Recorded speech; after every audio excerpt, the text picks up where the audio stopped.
It's finally here. It is finally fall.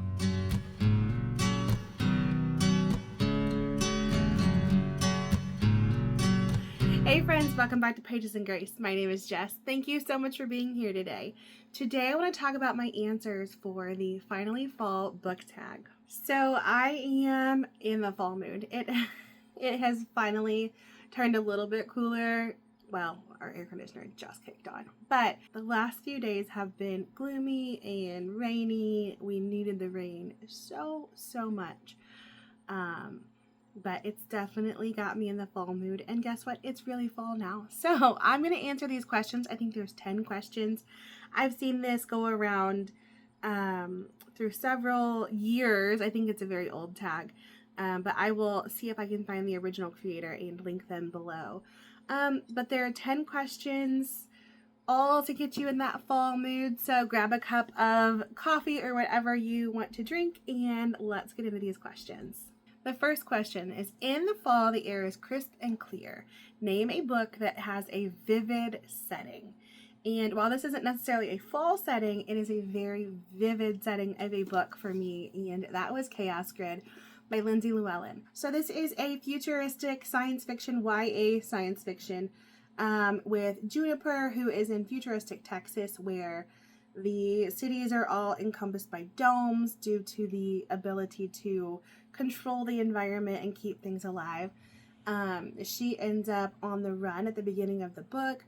She is joining up with the shippers who go from dome to dome to ship things back and forth. Her parents have been murdered. She lives with her aunt and uncle. She's running away. It is such a unique setting.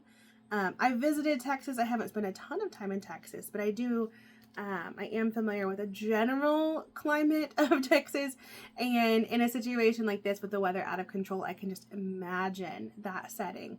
Again, not very fall-like. The colors are very fall-like, but it was a great read. If you haven't picked it up, I would highly recommend it. It is kind of a cliffhanger-y book, though, but there is a second one coming, so just keep that in mind, but highly recommend this one. The next prompt is, nature is beautiful, but it's also dying. Name a book that is beautifully written, but also deals with a topic like loss or grief. So for this one, I picked Wish by Barbara O'Connor. In this book, we follow Charlie, who is whisked away to her aunt and uncle's house, who she does not know, and taken into protective custody and given to the care of her aunt and uncle. And in this book, she is dealing with the temporary loss of her mother. She's placed in foster care, and so she's dealing with the new reality of her life and all that entails, all the different processes that are happening that she has no control over. She can't control her parents' actions to put her in this place, and she does go through a lot of her own grief in the way that a child can process it at that age. It is such a good book. I love she's a special friendship with a dog in this book, which you can see on the cover. A special friendship with a neighbor boy who just stole my heart in this book. But it is definitely one. There are a lot of heavy topics, but it's at a middle grade level, so it is a little bit easier to read than maybe a historical fiction or something that deals with lots and lots of grief. But I highly recommend this one. The next prompt is, fall is back to school season. Share a nonfiction book that taught you something new. And for this one, it taught me a lot. The second half of the book was a little bit not for me, but that's okay. I talked about it on Instagram when I first read it. I didn't have my YouTube channel yet. But I really enjoyed this book, and that was The Lost Art of Reading Nature Signs. Whew, here we go. Use outdoor clues to find your way, predict the weather, locate water, track animals, and other forgotten skills by Tristan Gooley. This is a dense book. Like I said, I enjoyed the first few chapters the most. Probably it was more than halfway through. And then the last few chapters are all about his own adventures, which pertain to the story, but I was really in it for the nature information. I really enjoyed the different things he talked about, like looking at trees and how they grow and what that tells you about the land. I think my favorite 2 chapters were about the ground, or the way that the earth is contoured over time, that tells you about the history of the land and what may have happened in previous generations long before we were here on this earth. I really appreciated the one on plants and fungi and the different clues that as you're walking in nature that can give you clues as to where you'll find things, finding your direction. It was chock full of so much information, some of which I was able to share with my students because it was pertinent to what we were learning about at that time. I always love finding books that can give me as an adult more information that I can put into a childlike level that they can also appreciate as well, and that I can share books with them and say, hey, like, this is chock full of really interesting information. Will everybody want to read it? No, but maybe in the future they won't be so intimidated to pick up a book that, I mean, it is intimidating, and it was intimidating for me who loves to learn about science. It is very, very dense, but I really enjoyed this read. Just know that last little bit is definitely, it takes a turn, and it's all like anecdotal information about his own adventures, which is interesting, just not what I picked this book up for. The next question is, in order to keep warm, it's good to spend time with people we love. Name a fictional family, household, or friend group that you would like to be a part of. And for this one, my first gut reaction, it's funny, I asked my husband the same question, and he looked at me like, isn't it obvious which one I want to hang out with? And it was the same answer as mine. And that is the Weasleys from Harry Potter. And so this is my copy of the first one. I don't know where the dust jacket went. Little kids. It's here somewhere. I probably found it and put it up somewhere safe, and it didn't get returned to the book.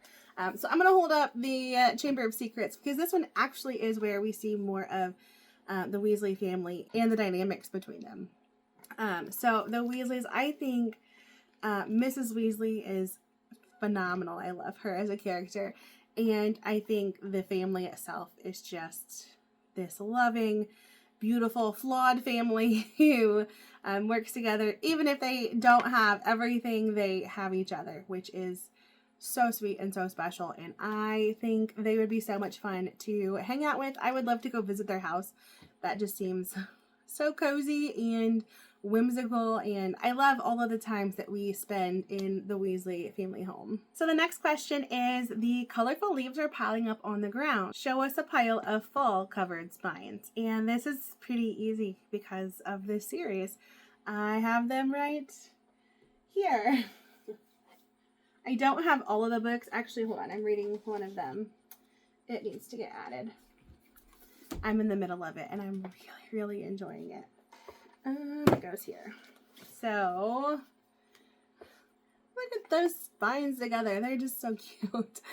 We have Just Don't Fall by Emma St. Clair, Can't Help Falling by Courtney Walsh, Faking the Fall by Julie Christensen, Easy as Pie, Karina Taylor, and A Not So Fictional Fall by Savannah Scott. And I have been loving this series. I actually didn't purchase the second one. I read it through Kindle, and I enjoyed it. It wasn't my favorite trope. It was a little cringy at times, so I didn't actually pick that one up physically. But these are, I think there's one more. I'm not sure if I'll read it this year or if I'll save it for next year, but I'm enjoying working my way through this series. And I love trying series like this because you get a little taste of an author's writing without going all in on maybe a new series, or but you get a little bit of everybody, and I really, really enjoyed this one. It's a lot of fun. The next prompt is, fall is a perfect time for storytelling by the fireside. Share a book where someone is telling a story. And this one was a tough one to come up with, like a literal story, because I don't remember a lot of books where someone is actually telling you a story as they go. There are a lot of maybe middle grade or children's books that might fit that. But as far as books that I have been reading and thinking about recently, I really couldn't come up with one until I just turned around and I looked, and I'm going to pick The Divine Proverbs of Streusel by Sarah Brunsville. So in this story, we have the main character going back to her family's ancestral farm and learning about the area and learning about the history of the town, the history of her family, her father's past, and it really it was such a good read. It was such a cozy feeling. It was cozy for me. So, fun fact, this book is actually set here in my general area. I had no idea when I read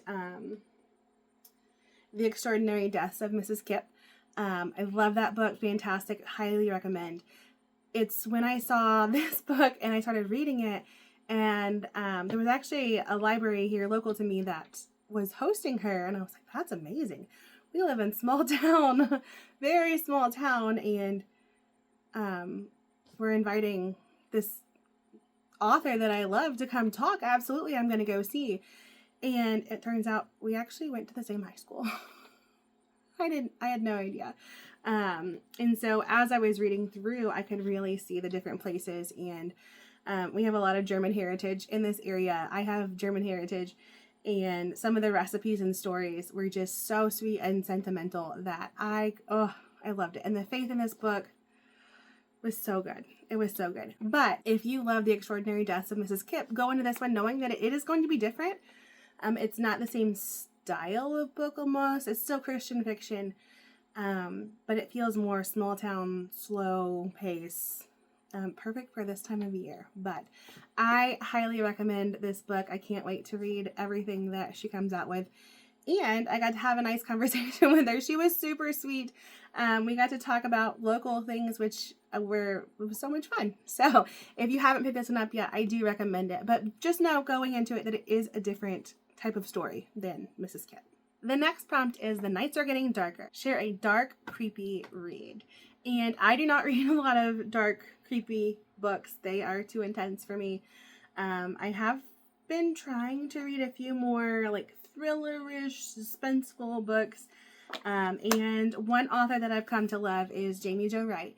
And for this prompt, I picked the Premonition at Wither's Farm. This book was so good. I didn't know what was going on until the very end. It is creepy. To me, it's creepy. It does have some paranormal leanings, but it is Christian fiction, so by the end of the book, all of that has been taken into account. Please understand that as you read it, because if you go into this and you might think, what's going on? What are we doing here? I thought this was Christian fiction. So there's a rural healer who is maybe practicing some spiritual things, and the doctor in town is really not happy about that, and there are some dealings going on with that. There end up being murders of young women, and so that is the mystery they're trying to solve in the past timeline in 1910.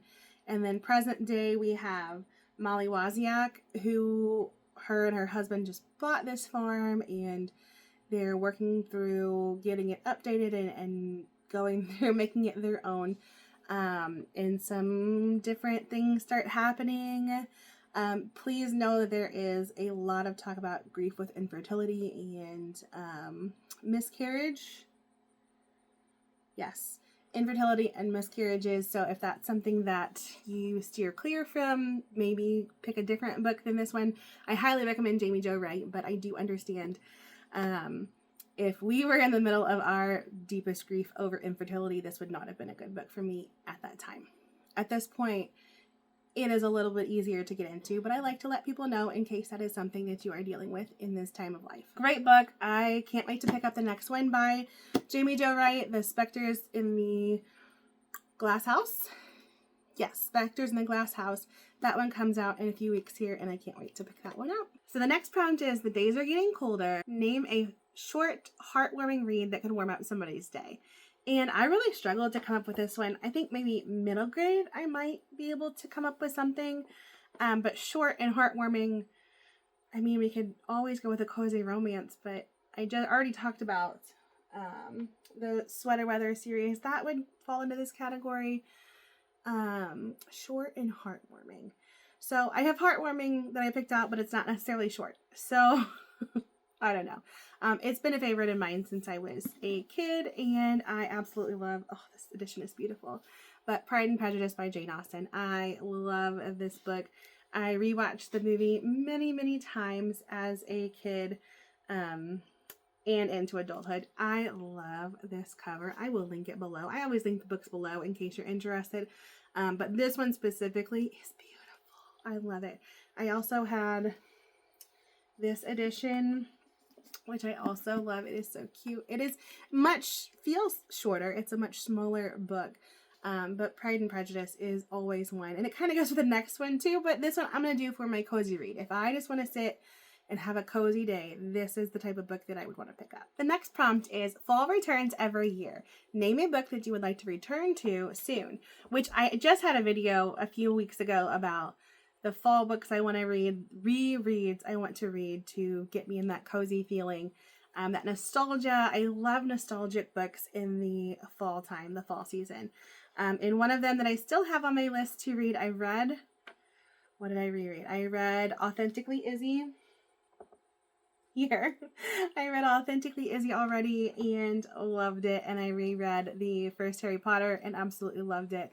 I'm actually on to the 4th book. I'm taking a pause on that for a minute and then finish some of my other reads and go back to it and finish that series.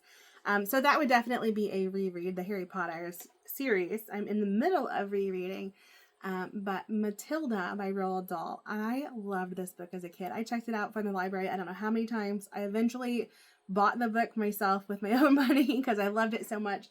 And I read it a couple times, reread it a couple times as an adult, and still love this story. It is a classic from my childhood that definitely brings back the nostalgia and cozy feelings. I love Matilda. Like, reading so many books that you have powers from your knowledge, that always got me as a kid. Read all the books. But I absolutely loved this book, and I can't wait to pick it up here. I'm thinking in the next few weeks this will be on my list. The last question is about reading accessories. So, fall is the perfect time for cozy reading nights. Share your favorite cozy reading accessories. So, a cup of hot coffee, decaf tea in the evenings. Those are always great great reading accessories. Now with little children, it's a lot of times cold coffee. This is actually, at this point in the video, it is absolutely cold coffee. Ooh, I have one.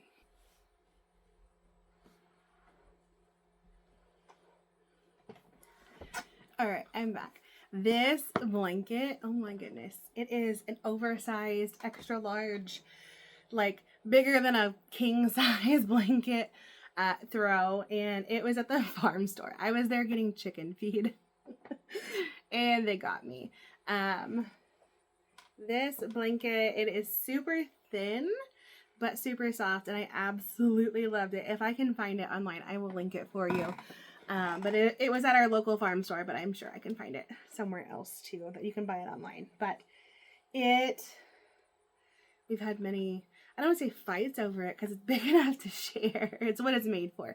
The picture on the packaging had like 4 adults and 3 children under it. I think that's super realistic, but it definitely got me. I was like, a blanket that all my kids and my whole family could be under. I'm here for it. The dog definitely tries to steal it more than anything, but it has definitely been a family favorite so far, and I have really, really loved that cozy blanket. I also love my Kindle. It is, let me turn it off. We don't need to be trying to read something right now. So I have the Kindle Oasis. I don't think this one's available any longer. I love the Kindle Oasis. So right now I'm reading Tornado Alley. That's the one I'm in the middle of getting through. It is her first book, Lainey Ross. I'm enjoying it so far. We just made it through the tornado, and we'll see what happens after that. But I love the Kindle Oasis because it has these 2 buttons. And I can page forward and page back. But I also can flip it over and, when it wants to. Maybe if I turn it on. There. I am on chapter 17, but you can use the buttons no matter which hand you're holding it with, which I know can be an issue sometimes. But I do love this.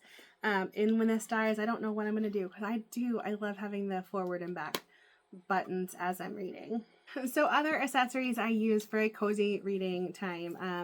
These are like my bookmarks. I love a good bookmark. I have a whole collection of them down there that I rarely ever use, because when I do read a physical book, I just use my tabs as a bookmark they're super thin still. I mean, they are a little bit thick sometimes for a book, but then I have my tabs right there ready to go, and they're the same shape as a bookmark would be as well. But any of the books that I'm in the middle of, you're going to find one of these in there, so I can tab up the books as I find something memorable or something that I want to remember to talk about in my review. And so these are, I've loved the colors of these.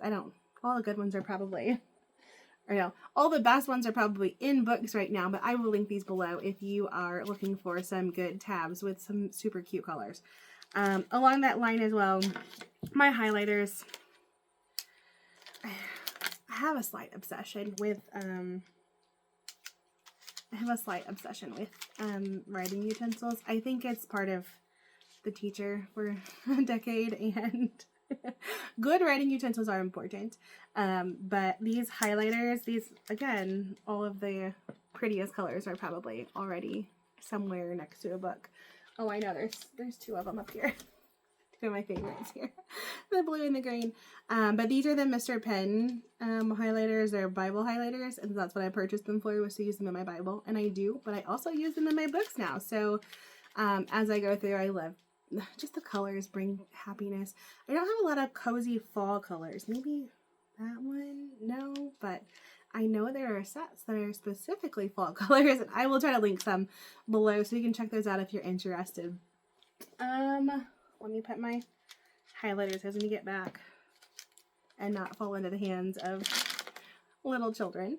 A pen to write with as I'm going in my journal or in the Bible. I don't use these as my Bible journal.